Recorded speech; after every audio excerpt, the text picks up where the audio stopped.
In this video, I want to familiarize you with the idea of a limit, which is a super important idea. It's really the idea that all of calculus is based upon. But despite being so super important, it's actually a really simple idea.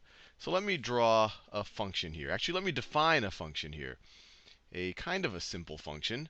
So let's define f of x. Let's say that f of x is going to be x minus 1 over x minus 1. And you might say, hey, Sal, look, I have the same thing in the numerator and the denominator. If I have something divided by itself, that would just be equal to 1. Can't I just simplify this to f of x equals 1? And I would say, well, you're almost true. The difference between f of x equals 1 and this thing right over here is that this thing can never this thing is undefined when x is equal to 1.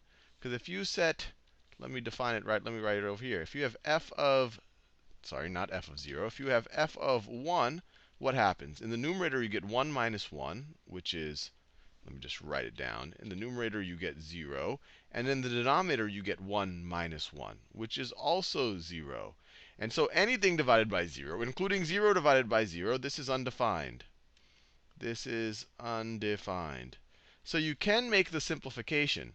You can say that this is the same thing as f of x is equal to 1, but you would have to add the constraint that x cannot be equal to 1. Now this and this are equivalent. Both of these are going to be equal to 1 for all other x's other than 1, but at x equals 1, it becomes undefined. This is undefined, and this one's undefined.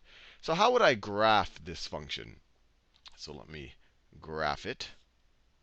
So that is my y is equal to f of x axis. Y is equal to f of x axis. And then this over here is my x-axis. X-axis. And then let's say that this is the point x is equal to 1. This over here would be x is equal to negative 1. This is y is equal to 1 right up there. I could do negative 1, but that won't matter much relative to this function right over here. And let me graph it. So it's essentially for any x other than 1, f of x is going to be equal to 1. So it's going to look like this. It's going to look like this. Except at 1. At 1, f of x is undefined. So I'm going to put a little bit of a gap right over here. The circle to signify that this function is not defined. We don't know what this function equals at 1. We never defined it. This definition of the function doesn't tell us what to do with 1. It's literally undefined when x is equal to 1. So this is the function right over here. And so once again, if someone were to ask you what is f of 1, you would go, and let's say that even if this was the function definition, you would go, OK, x is equal to 1. Oh, wait, there's a gap in my function over here. It is undefined. So let me write it again. It's kind of redundant, but I'll rewrite it. F of 1 is undefined. But what if I were to ask you, what is the function approaching as x equals 1? And now this is starting to touch on the idea of a limit. So as x gets closer and closer to 1, so as we get closer and closer x's to 1, as we get closer and closer x's to 1, what is the function approaching? Well, this entire time, the function, what's it getting closer and closer to? On the left-hand side, no matter how close you get to 1, as long as you're not at 1, you're actually at f of x is equal to 1. Over here, from the right-hand side, you get the same thing. So you could say, and we'll get more and more familiar with this idea as we do more examples, that the limit as x, and lim, short for limit, as x approaches 1, of f of x, is equal to, as we get closer, we can get infinitely close to 1, as long as we're not at 1. And our function is going to be equal to 1. It's getting closer and closer and closer to 1. It's actually at 1 the entire time. So in this case, we could say the limit as x approaches 1 of f of x is 1. So once again, it has very fancy notation, but it's just saying, look, what is a function approaching as x gets closer and closer to 1? Let me do another example where we're dealing with a curve, just so that you have the general idea. So let's say that I have the function f of x, and let me just for the sake of variety, let me call it g of x. Let's say that we have g of x is equal to, I could define it this way. We could define it as x squared when x does not equal, I don't know, when x does not equal 2. And let's say that when x equals 2, it is equal to 1. So once again, a kind of an interesting function that, as you'll see, is not fully continuous. It has a discontinuity. But let me graph it. So this is my y equals f of x axis. This is my x axis right over here. Let me draw x equals 2. Let's say this is x equals 1. This is x equals 2. This is negative 1. This is negative 2. And then let me draw. So everywhere except x equals 2, it's equal to x squared. So let me draw it like this. So it's going to be a parabola. It'll look something like this. It's going to look something. Let me draw a better version of the parabola. So it'll look something like this. It looks something like this. Not the most beautifully drawn parabola in the history of drawing parabolas, but I think it'll give you the idea. I think you know what a parabola looks like. Hopefully, it should be symmetric. Let me redraw it because that's kind of ugly.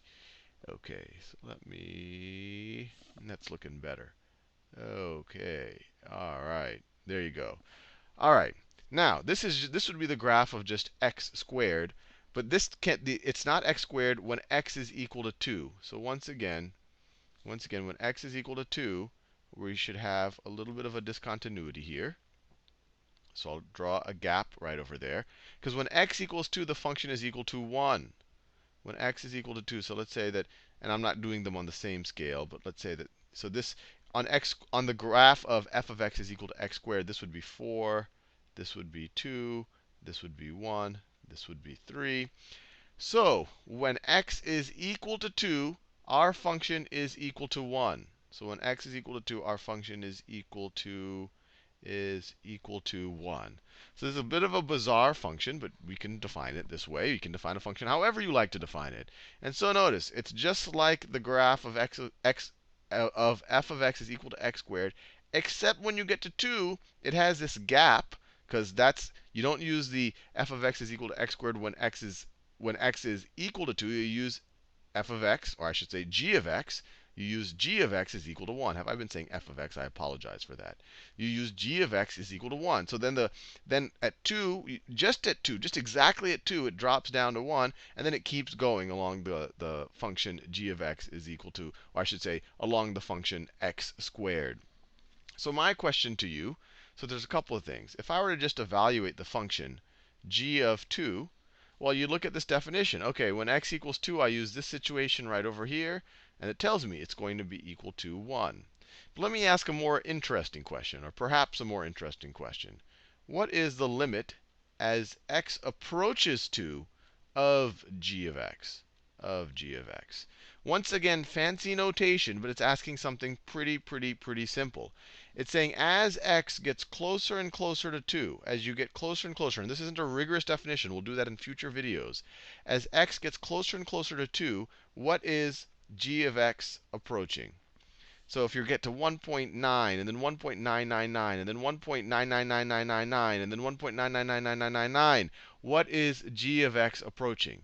And or if you were to go from the positive direction, if you were to say 2.1, what's g of 2.1? What's g of 2.01? What's g of 2.001? What is that approaching as we get closer and closer to it?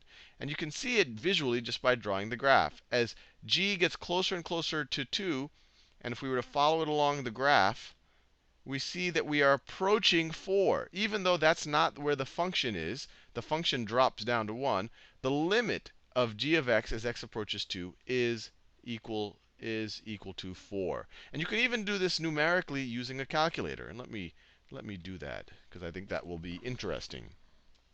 So let me get a calculator out. Let me get my trusty TI-85 out. So here is my calculator. And you can numerically say, okay, what's it going to approach as you approach x equals 2? So let's try 1.9. For x is equal to 1.9, you would use this top clause right over here. So you'd have 1.9 squared. And so you'd get 3.61. Well, what if you get even closer to 2? So 1.99. And once again, let me square that. Well, now I'm at 3.96. Well, what if I do 1.999? 999. And I square that. And I square that. Now I'm getting a 3.996. Notice I'm getting closer and closer and closer to our point. And if I got really close, 1.999999999 squared, what am I going to get to? It's not actually going to be exactly 4. This calculator just rounded things up. It's going to get to a number really, really, really, really, really, really, really close to 4. And we can do something from the positive direction too. And it actually has to be the same number when we approach from the below what we're trying to approach and above what we're trying to approach. So if we try 2.1 squared, we get 4.4. If we do let me go a couple of steps ahead. 2.01. So this is much closer to 2 now, squared. Now we're getting much closer to 4. So the closer we get to 2, the closer it seems like we're getting to 4. So once again, that's a numeric way of saying that the limit as x approaches 2 from either direction of g of x, even though right at 2 the function is equal to 1 because it's discontinuous, the limit as we're approaching 2, we're getting closer and closer and closer to 4.